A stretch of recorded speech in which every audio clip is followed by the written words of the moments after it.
Hey everyone, today Jesus has a message about how we handle grief.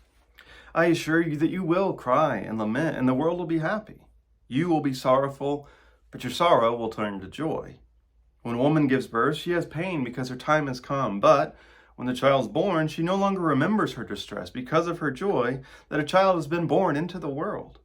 In the same way, you have sorrow now, but I will see you again, and you will be overjoyed.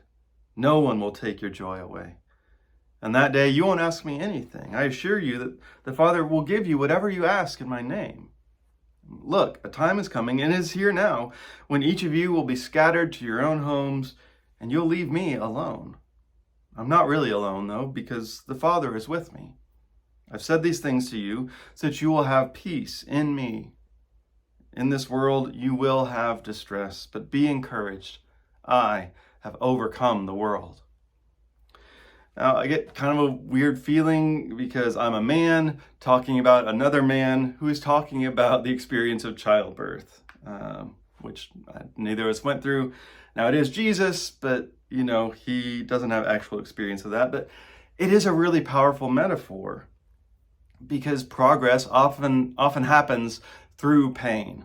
To a much lesser extent than childbirth, working out is kind of the same way. That pain actually is a sign that something's happening. Now, maybe that pain is not as easily as forgotten as suggested here, but I think it's true that the joy, what comes after it, makes it worth it.